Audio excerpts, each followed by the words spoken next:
Baiklah rekan-rekan Patriot Barat yang saya hormati, video ini untuk kalian semua. Baik kalian seorang Kristen, kulit putih, kulit hitam, kulit coklat, atau seseorang yang memiliki latar belakang imigran seperti saya. Jika kalian menempatkan peradaban Barat di posisi paling atas, maka kalian perlu memahami apa yang sedang terjadi karena kelangsungan peradaban ini sedang dipertaruhkan. Peradaban besar ini sedang diserang dari berbagai sisi. Di satu sisi, kaum komunis sedang mengincar Barat. Di sisi lain, Tiongkok juga mengincar Barat. Lalu ada juga para Islamis. Saya lebih menghormati orang Tiongkok karena mereka berjuang dengan cara yang seharusnya di medan perang. Tidak ada cara licik untuk masuk, memperbanyak jumlah mereka, dan merusak masyarakat dari dalam. Meskipun itu pernah dilakukan di masa lalu, dan kita juga akan melakukan hal yang sama kepada mereka, kita akan melakukannya. Itu memang sifat peperangan, tapi para Islamis adalah yang paling pengecut dari semuanya. Mereka tidak bisa membangun pasukan, mereka tidak bisa membangun masyarakat yang berjalan dengan baik. Mereka tidak bisa bersaing dengan Barat. Kamu bisa lihat apa yang terjadi pada mereka di Iran. Ya, kita tidak bisa sepenuhnya menaklukkan mereka berkat beberapa teknologi drone modern dan semacamnya. Tapi mereka sedang dihancurkan di sana. Oke, mereka sedang dihancurkan dan mereka dibenci oleh rakyat mereka sendiri. Jadi mereka mungkin tidak bisa mengalahkan kita di medan perang terbuka, tapi mereka punya trik lain. Mereka telah menyusup ke negara-negara Barat. Ada hampir 50 juta Muslim yang tinggal di Eropa. Pada pergantian abad, jumlahnya hanya sekitar 0,5 juta. Di Amerika, jumlah mereka telah bertambah menjadi 8 juta orang. Beberapa orang memperkirakan jumlah itu 5 juta. Beberapa orang memperkirakan jumlahnya 10 juta. Tidak masalah, jumlahnya terus bertambah. Dan mereka mengetahuinya. Dan mereka sudah menyiapkan kerangka bagaimana mereka akan menaklukkan Barat dari dalam. Ingat, mereka tidak bisa melakukan apapun dari luar. Mereka sedang berusaha. Mereka sudah mencoba di Gaza, sekarang Iran juga mencoba. Dan mereka tidak bisa melakukannya. Mereka tidak bisa melakukannya. Pecundang. Jadi lihatlah ini, lihat apa yang mereka lakukan sekarang. Dengarkan imam Islam ini. Kelemahan terbesar kita adalah persentase kita di negara ini. Hanya di Amerika, omong-omong, dan Amerika, semua mata tertuju padamu. Seluruh masa depan peradaban Barat ada di tanganmu. Sayangnya, orang Inggris, Prancis, dan Jerman, mereka sedang dalam masalah besar, itu pun masih meremehkan. Oke, negaraku Australia terlalu kecil, tapi kami akan berusaha menjaga bagian dunia ini, oke? Tapi kamu, Amerika, kamulah yang membawa kekuatan terbesar. Mereka paling takut padamu. Jadi, dengarkan itu. Di negara ini, kita sangat dirugikan. Ngomong-ngomong, ini hanya terjadi di negara ini. Karena di seluruh dunia barat, Masya Allah, Tabaraka Allah, persentasenya meningkat sampai-sampai membuat mereka ketakutan. Itu membuat kita takut. Seharusnya itu membuatmu takut. Swedia, Oh, Swedia, 10%. Allah. Oslo, Norwegian, 10% Muslim. Oslo, dari sekian banyak tempat. Wina, Turki Utsmani, mencoba selama 200 tahun. Mereka tidak bisa melakukan apa-apa. Wina, sekarang, 10% Muslim. Masya Allah, Tabarakallah. 10% Muslim. Inggris, London, diperkirakan 20%. Saya berada di Australia 1,5 tahun yang lalu. Australia, Sydney. Sydney, ada distrik yang ukurannya mungkin setengah dari Austin, yang 60% penduduknya Muslim. Ya, jadi mereka tahu kekuatan mereka. Mereka tahu kelemahan mereka. Dan mereka punya peta jalan yang jelas. Mereka bertekad, mereka termotivasi, dan mereka didorong oleh ideologi yang seharusnya kita benci. Jangan bertele-tele. Kamu tahu, aku harus membencinya. Aku berkepentingan langsung soal itu. Kelangsungan hidupku dipertaruhkan di sini. Kepentinganku sejalan dengan kepentingan peradaban Barat. Begitulah perilaku manusia. Kamu tahu, jika Muslim menguasai Australia, aku selesai. Mati dipenggal. Oke. Itulah sebabnya, itu bertentangan dengan kepentinganku jika Islam mengakar kuat di negara ini. Begitu juga denganmu, kecuali kalau kamu mau memelihara jenggot dan terlihat seperti Taliban, atau kamu mau anak perempuanmu memakai burka dan nikab, atau kamu mau peradaban agungmu yang seharusnya membawa kita ke Mars jadi hancur berantakan. Jadi inilah rencana mereka. Mereka sudah memberitahu kita. Kita harus berada di Kongres. Kita harus berada di ruang redaksi. Kita harus berada di ruang kelas. Kita harus ada di dalam buku-buku. Dan kita harus ada di pengadilan. Dan dalam arus opini publik untuk melakukan itu. Seperti Ilhan Omar, Rashidat Tlaib, dan satu orang lagi yang menjadi bintang di episode ini. Dan di media, seperti Mehdi Hasan. Ayolah teman-teman, ayolah. Semuanya sudah terbuka. Berapa lama lagi kita akan tetap tertidur? Kita harus ada dalam buku-buku dan kita harus ada di pengadilan dan juga dalam opini publik. Disitulah peran saya dalam opini publik untuk memberitahu kalian agar tidak tertipu oleh orang-orang ini. Bukan badut sebenarnya. Mereka sebenarnya pemain yang sangat serius, teman-teman. Pemain yang sangat serius. Mereka tahu apa yang mereka lakukan. Mereka tahu apa yang mereka inginkan. Inilah alasan kenapa kalian harus waspada terhadap orang ini. Namanya Abdul Saleh, pemenang pemilihan pendahuluan Partai Demokrat untuk Senat Michigan. Abdul Al-Said, Demokrat. Ya, para Demokrat. Ketika sejarah periode ini ditulis, ketika debu telah mengendap, ketika kita memenangkan perang, ketika kita mempertahankan peradaban barat, sejarawan di masa depan akan menganggap Partai Demokrat Amerika Serikat sebagai pihak yang menjual diri. Sebagai sekelompok pengkhianat. Begitulah mereka. Oke, mereka telah meninggalkan prinsip-prinsip liberal. Mereka telah meninggalkan prinsip-prinsip sekuler. Mereka telah menjual diri kepada Islam demi kepentingan mereka sendiri, omong-omong. Bukan karena mereka mencintai nilai-nilai Islam. Mereka punya kepentingan lain, yaitu untuk membongkar peradaban barat dan membangun sesuatu dari awal. Memulai semuanya dari awal. Itulah yang mereka inginkan. Mereka menginginkan anarki. Mereka menginginkan revolusi komunis sosialis, di mana mereka akan menciptakan utopia sosialis seperti yang selalu dibayangkan atau dijanjikan oleh semua sosialis komunis. Dan kemudian mereka akan menghadapi Islam. Tapi sayangnya, kita tidak akan tinggal untuk melihat apa yang terjadi. Oke, karena menurut pendapat saya pikir para Islamis akan menang. Saya pikir mereka akan mengalahkan para demonstran, para komunis sosialis ini. Tapi seperti yang saya katakan, saya tidak akan tinggal sampai saat itu. Oke, kita harus menghentikannya sebelum membesar. Ini adalah pertempuran pertama dan mungkin pertempuran terakhir. Sebenarnya tidak, ini bukan pertempuran, ini perang. Dengarkan orang ini. Saudara-saudara konservatif Amerika yang saya hormati, saya tahu kelompok kanan sedang terpecah belah karena kita punya kelompok kanan woke yang baru ini. Itu dalam kebencian mereka terhadap Israel dan Yahudi, entah kenapa mereka bersekutu dengan orang-orang ini. Tapi omong-omong, aliansi itu juga sedang runtuh. Mereka membentuk aliansi dengan orang-orang ini. Lihat apa yang terjadi pada Mamdani. Dan juga ada beberapa Yahudi liberal yang membenci Israel dan seluruh gerakan Zionis. Jadi yang mereka lakukan, mereka tertipu oleh orang-orang bodoh ini. Lihat saja mereka. Lihat apa yang dia katakan. Ini persis seperti yang dijanjikan Mamdani. Dia bilang, saya mencintai orang Yahudi. Saya mencintai Yudaisme. Saya hanya membenci Zionisme. Ayo, kamu sudah tertipu sekali. Apa kamu akan tertipu lagi? Dengar orang Islamis ini. Dia benar-benar seorang Islamis dan juga seorang jihadis. Dan Israel tidak sama dengan Yudaisme dan orang-orang Yahudi. Saya mencintai Yudaisme dan saya mencintai orang-orang Yahudi. Dia tidak mencintai mereka. Dia tidak. Al-Quran mengatakan bahwa Yahudi dan Kristen tidak bisa menjadi teman. Dan dia tahu itu. Dia adalah setengah hafiz Al-Quran. Artinya dia telah menghafal seluruh Al-Quran. Ini adalah narasi politik yang paling layak, yang mungkin merupakan cara paling optimal untuk melanjutkan gerakan mereka. Karena kalau, apa yang akan dia katakan? Saya benci Yahudi. Kalau kamu mengatakan itu, apa yang akan terjadi padamu? Kamu tidak akan terpilih karena banyak orang akan berkata, apa yang kamu lakukan? Biarkan saya mencari titik terlemahmu.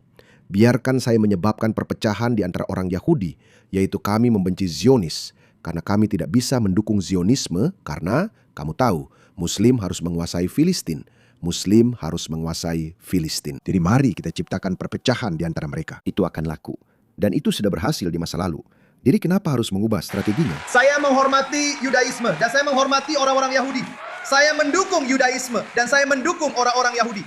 Tidak. Tidak. Dia tidak. Nabinya di ranjang kematiannya mengutuk orang Yahudi dan Kristen. Dia mengutuk orang Yahudi dan Kristen. Bukankah kamu harus meneladani nabimu? Dan omong-omong, inilah mengapa saya bilang ini benar-benar kebohongan. Orang ini, sekali lagi, mungkin soal Mamdani, beberapa orang berpikir bahwa dia bukan orang yang religius. Mungkin dia tidak tahu segalanya. Saya tidak meragukannya. Jadi itulah mengapa saya bilang, lihat, dia mungkin seorang komunis yang menyamar sebagai komunis, yang mencoba mengawinkan keyakinan Islamnya dengan komunismenya. Atau dia seorang Islamis yang berpura-pura menjadi komunis untuk menipu kaum kiri. Bagaimanapun juga, orang ini adalah seorang Islamis. Dia seorang hafidz Al-Quran. Dia penutur asli bahasa Arab. Dia tahu apa yang tertulis dalam Al-Quran. Dia memahami tradisi 1400 tahun dari perspektif Timur Tengah yang jauh lebih keras, yang dibangun di atas kebencian terhadap orang Yahudi. Orang Yahudi, bukan Zionis, orang Yahudi. Orang Yahudi. Dan dia tahu itu. Jadi dia berbohong. Dia seperti Mehdi Hasan. Dia berbohong. Dan yang satu, Dan hal paling berbahaya yang mereka coba katakan kepada kita adalah bahwa entah bagaimana mereka bisa memperluas definisi antisemitisme untuk mencakup pemerintah asing dan para pemimpinnya. Saya bilang itu omong kosong. Tidak. Tidak. Jika Anda percaya bahwa antisemitisme mencakup pemerintah asing dan AIPAC, Anda sedang menciptakan situasi yang berbahaya. Oke, Jadi penting bagi kita untuk menyadari bahwa kita mencintai Yudaisme dan orang-orang Yahudi karena kita mencintai sesama manusia. Dan kita mencintai rakyat Palestina dan hak-hak mereka karena kita mencintai sesama manusia. saya tidak. Mereka hanya mencintai hak-hak mereka, agenda mereka, dan tujuan mereka. Itulah sebabnya buktinya sudah jelas terlihat. Sebutkan satu negara muslim di mana minoritas hidup sebaik minoritas di barat. Sebutkan satu saja negara. Dan bahkan jika kamu menyebut Malaysia dan Indonesia, mereka sama sekali tidak mendekati standar barat. Sama sekali tidak mendekati. Saya menantang klaim itu. Gereja-gereja telah dibakar di Indonesia, Malaysia, dan Turki juga omong-omong. Turki mengubah Hagia Sophia menjadi masjid, sebuah tamparan bagi umat Kristen. Dan di sini, di barat, kita mengubah gereja menjadi masjid.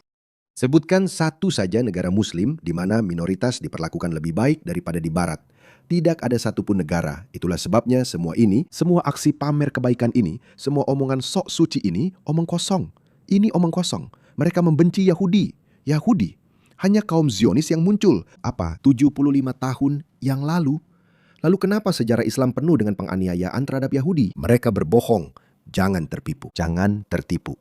Sekali lagi, kamu harus melihat dari sudut pandang yang lebih luas.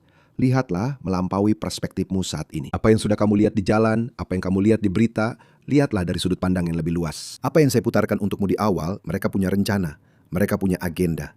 Kita harus berada di lingkaran kekuasaan, di lingkungan senat. Itulah tempat mereka harus berada. Kita harus ada di media, kita harus ada di film, kita harus ada di mana-mana. Inilah yang mereka butuhkan. Inilah itu. Inilah intinya. Mereka menemukan celah. Cara menghancurkan barat dari dalam, itulah yang sedang mereka lakukan. Dan kami senang uang pajak kami digunakan di sini untuk sekolah dan layanan kesehatan di sini karena kami peduli pada sesama. Serius? Kamu tahu siapa penerima bantuan Amerika terbesar kedua setelah Israel? Mesir. Kenapa dia tidak berkampanye agar Amerika Serikat menghentikan bantuan luar negerinya ke Mesir? Kenapa? Kenapa? Kenapa uang pajak itu tidak digunakan di Amerika, di sekolah-sekolah Amerika, rumah sakit Amerika?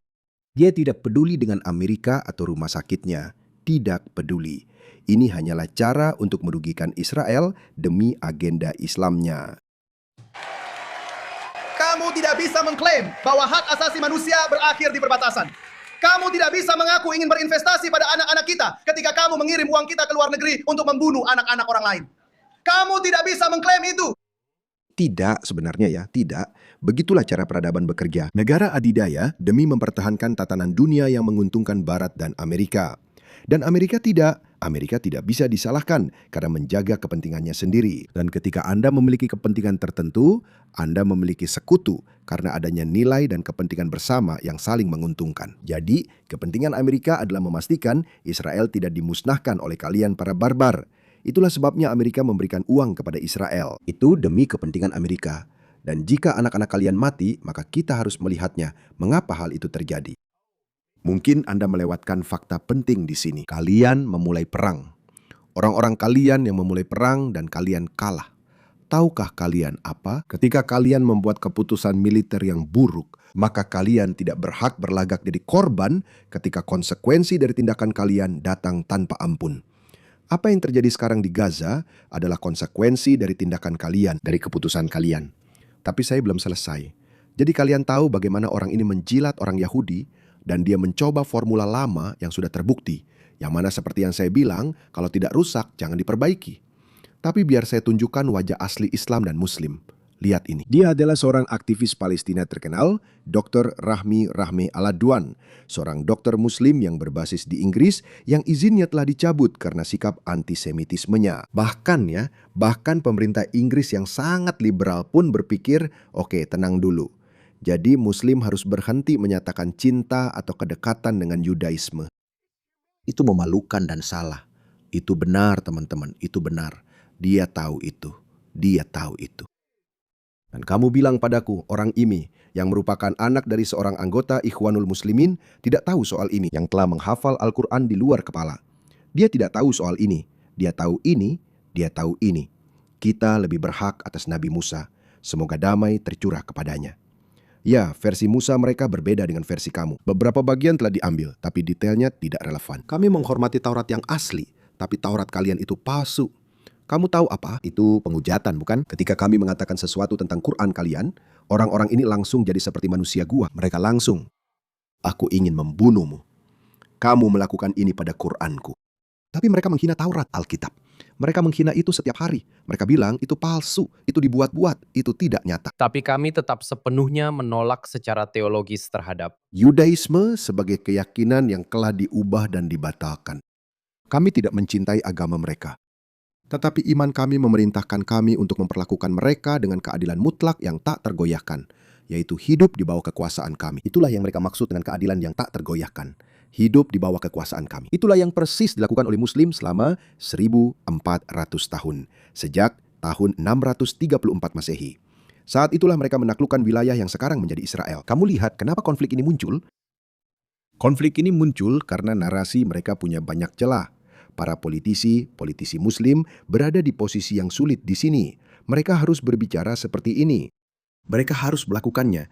Mamdani harus berbicara seperti ini. Mereka harus melakukannya karena mereka harus tampil di hadapan opini publik dan mereka harus memenangkan suara.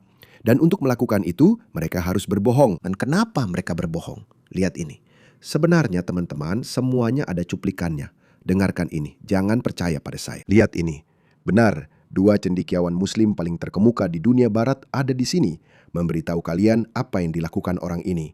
mengatakan bahwa politisi diperbolehkan ya untuk berkompromi pada beberapa hal. Tidak diperbolehkan. Tidak diperbolehkan. Tidak diperbolehkan. Oke, maafkan aku. Maafkan saja. Tidak. Politisi yang itu. kumaksud. Politisi yang aku kenal itu memprovokasi banyak orang lebih dari isu Isra. Politisi dalam keadaan tertentu harus. Ya, saya katakan harus berbohong. Harus berbohong. Pernahkah kamu melihat ada politisi yang tidak berbohong? Tidak, itu maksud saya. Itu maksud saya. Semua politisi berbohong. Oleh karena itu, Muslim harus berbohong untuk memajukan agenda Islam. Itulah yang sedang dilakukan orang ini di sini. Itulah yang dia katakan. Saya mencintai Yudaisme. Saya mencintai orang Yahudi. Sebuah keadaan yang berbahaya. Saya mencintai orang Yahudi. Saya mencintai orang Yahudi. Jika mereka tidak, seperti yang telah dikritik dengan tepat oleh aktivis Palestina ini, kita tidak mencintai agama mereka. Dan izinkan saya jelaskan sedikit lagi tentang siapa orang ini. Orang ini, ayah mertuanya, adalah salah satu donor utama untuk Super PAC Al-Sasa, termasuk di antara pemimpin teratas organisasi Ikhwanul Muslimin yang terkait dengan pendanaan teror. Ada begitu banyak bukti, ini bahkan bukan teori konspirasi tentang agenda Islam, sehingga saya tidak mengerti bagaimana ada orang yang bisa menyangkal hal ini. Ya, kalian memilih Mamdani. Ayah Mamdani menulis sebuah buku di mana dia mengatakan bahwa sudah saatnya kita mulai melihat teroris Muslim, tanda kutip, sebagai pejuang kemerdekaan. Itu pada dasarnya yang dia katakan. Saya memparafrasakan maksudnya. Itulah yang dia katakan. Dan lihat, jika kamu punya orang-orang seperti itu, yang punya pola pikir seperti itu, menurutmu apa? Menurutmu apa yang akan mereka ciptakan? Menurutmu bagaimana mereka akan melayani? Dan itulah kenapa ketika pernyataan mereka tidak sesuai dengan gambaran besarnya, itu berarti mereka berbohong, sama seperti orang ini. Dia mencintai orang Yahudi. Apakah Ikhwanul Muslimin mencintai orang Yahudi? Tidak, mereka tidak mencintai. Begitu, biar saya bacakan lagi. Abdul Al-Said didanai oleh organisasi teroris yang telah ditetapkan, menerima sumbangan kampanye, dan memiliki hubungan dengan CAIR. CAIR, organisasi teroris asing yang telah ditetapkan oleh Gubernur Texas, yang sebenarnya sudah terlambat dan seharusnya diterapkan di seluruh Amerika Serikat dan Florida, Texas dan Florida, tapi seharusnya berlaku secara nasional dan internasional. Disebut sebagai rekan konspirator yang tidak didakwa dalam kasus Holy Land Foundation, persidangan pendanaan teror Hamas terbesar dalam sejarah Amerika Serikat. Sekarang jika Anda adalah seorang konservatif Amerika dan Anda melihat didanai Hamas, oke, Anda tahu apa? Saya tidak akan memperhatikan, karena ini melibatkan orang Yahudi. Hamas hanya membunuh orang Yahudi. Tidak, inilah mengapa kami memberitahu Anda bahwa Israel hanyalah setan kecil. Amerika adalah setan besar. Jadi mereka akan mengincar Anda setelah Israel. Itulah sebabnya negara Amerika membela Israel. Itu seperti garis depan kita ke arah sana. Ada hubungan sejarah yang mendalam dengan jaringan Ikhwanul Muslimin dan jaringan Hamas. FBI sebelumnya memutuskan hubungan resmi karena keterkaitan dengan terorisme. Begitulah. Dan orang ini mencalonkan diri untuk jabatan, mencalonkan diri untuk senat. Teman-teman, tidak ada alasan untuk lengah. Islam akan datang. Itu akan datang dengan kecepatan yang luar biasa. Segala sesuatu yang terjadi akan terjadi dalam masa hidup kita. Itu tergantung pada kita semua. Seperti yang saya katakan di awal video, jika Anda menempatkan peradaban dan negara Anda di atas segalanya, kecuali Anda bertentangan dengannya. Misalnya, ada gerakan di antara orang Amerika keturunan Afrika yang mengatakan, Anda tahu mereka tidak menyukainya. Tapi mayoritas besar yang saya lihat, apapun masalah yang mungkin mereka miliki, mereka tetap ingin hidup di bawah naungan Amerika. Amerika seperti yang kita kenal. Menurut pandangan mereka, itu bisa diperbaiki dan disempurnakan. Itu tidak masalah. Tapi mereka yang saya inginkan untuk digantikan dengan Islam. Islam masih belum menyelesaikan masalah perbudakan. Mereka belum. Semua negara Muslim Timur Tengah, mereka tidak memiliki perbudakan karena Barat memaksa mereka untuk menghapusnya. Arab Saudi masih memiliki perbudakan sampai tahun 1968. Mauritania masih memiliki perbudakan sampai tahun 2005. Jika Islam menjadi kekuatan dominan di dunia, kamu akan melihat perbudakan kembali muncul. Dan kali ini bukan hanya orang Afrika. Semua orang akan jadi korbannya. Sebenarnya, jutaan orang Eropa Timur diperbudak oleh Kesultanan Utsmaniyah. Kesultanan Utsmaniyah hanya dipaksa oleh Inggris untuk mengakhiri perbudakan. Karena itu, Mufti Agung Hejaz, wilayah yang kini berada di Arab Saudi, tempat paling suci dalam Islam, meskipun secara politik mungkin menjadi tidak relevan, tetapi tetap relevan secara agama. Itu tetap relevan selama 1400 tahun terakhir, karena umat muslim masih harus pergi ke Mekah untuk ibadah haji tahunan ketika mereka mengelilingi batu itu. Lalu mereka bilang mereka tidak menyembah apapun, mereka tidak menyembah berhala. Jadi Mufti Agung Hejaz mengeluarkan fatwa untuk membunuh Sultan karena Sultan telah menyerah. Maka Sultan berkata, kamu tahu apa? Oke, kamu tahu apa? Perbudakan akan terus berlanjut di wilayah Hejaz, Yaman, UEA, dan Kerajaan Arab Saudi. Dan itu tetap ada di sana sampai tahun 1968. Karena orang Inggris berkata, kamu tahu apa? Oke, baiklah, kalian sudah mencoba. Dan umat muslim yang mengincar barat, mereka bukan orang Indonesia. Mereka bukan orang Malaysia. Mereka adalah yang terburuk, orang Afrika Utara dan Timur Tengah. Mereka begitu radikal, sampai-sampai negara-negara Timur Tengah pun tidak mau menerima mereka di negara mereka sendiri. Jadi ketika mereka memberitahumu, Malaysia, Indonesia, lihat, mereka baik-baik saja. Muslim di sana tidak mencoba menguasai barat. Yang mencoba mengambil alih itu orang Afrika Utara, yang dari Timur Tengah, yang Wahabi, yang paling garis keras. Mereka yang mencoba mengambil alih. Menurutmu, Islam seperti apa yang akan mereka bawa? Jadi, ini bukan hanya soal Islam yang akan menang. Dan kamu tahu, mungkin kita masih punya sedikit harapan. Mungkin ada beberapa Muslim polesan dari Indonesia atau Malaysia yang akan memerintah kita. Tidak. Yang akan mencoba mengambil alih adalah tipe ISIS dan Taliban. Jadi, sadarlah.